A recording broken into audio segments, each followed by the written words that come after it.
Hello नमस्कार दोस्तों, आइए जानते हैं सफेद शार्क का रहस्यमय। महासागर के शीर्ष शिकारियों में से एक के शव का सामना करना पड़ा और उसके अवशेषों का अध्ययन कैसे शोधकर्ताओं को जीवित प्राणियों को बचाने में मदद कर सकता है।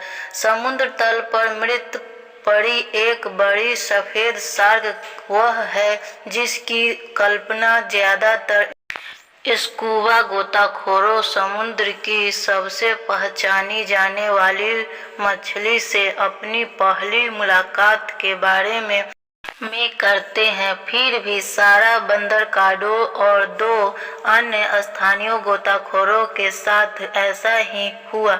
सालों में हैलीफैक्स के आसपास के पानी में उन आधा दर्जन अन्य गोताखोरों के विपरीत जिन्होंने बड़ी सफेद शार्क को अपने पास से तैरते हुए देखा है, गोताखोरों टेरेस बे में Nova Scotia under water council के नेतृत्व में पानी के अंदर सफाई अभियान में हिस्सा ले रहे थे, जो हैलीफैक्स से दक्षिण की ओर लगभग आधे घंटे की ड्राइव पर है।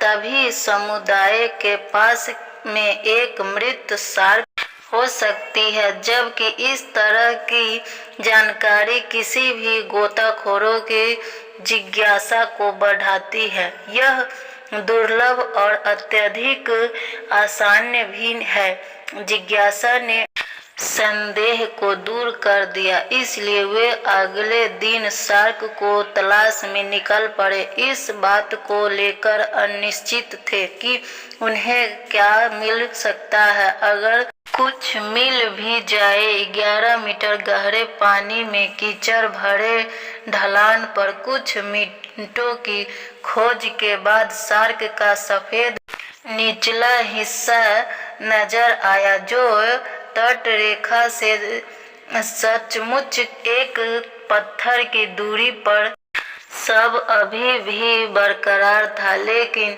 झींगे और मछलियां पहले से ही उसे नोच रही थी, जिससे उसका काटिला जिस्म कंकाल उजागर हो रहा था। समुद्र संरक्षणवादियों और नीति सलाहकार बेड कार्डेन याद करते हैं, यह पहली बार था जब मैंने एक बड़ी सफेद शार्क को व्यक्तिगत रूप से देखा था। एक शीर्ष शार्कीय को इतना कमजोर और मृत देखना एक बहुत ही अवास्तविक दृश्य था।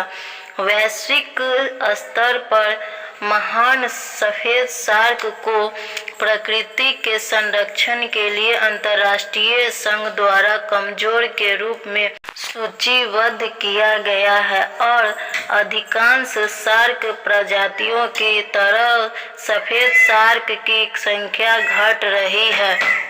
उत्तरी अटलांटिक में घटती संख्या का सामना करते हुए सफेद शार्क को एक दशक अधिक समय से संघनित रूप से लुप्तप्राय के रूप में सूचित किया गया है, जिसमें वाणिज्यिक मत्स्य पालन में उत्पन्न एक प्रमुख खतरा है।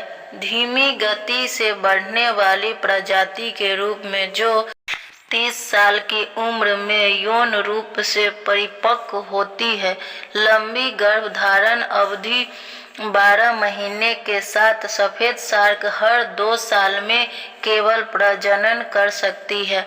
व्हेल और समुद्री कछुआ जैसी अन्य धीमी गति से बढ़ने वाली प्रजातियों की तरह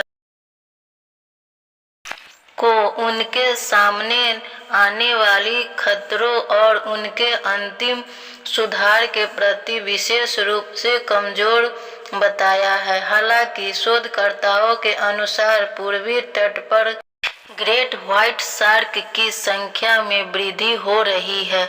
गर्म होते पानी और सील की आबादी में उछाल जैसे कार्बनों के कारण यह प्रजाति उत्तर की ओर बढ़ रही है। फिर भी संकट में फंसे इस अन्य बड़े जानवरों की तरह उनके जीवन के बारे में अभी भी बहुत कुछ ऐसा है जो हमारे लिए रहस्यमय बना हुआ है।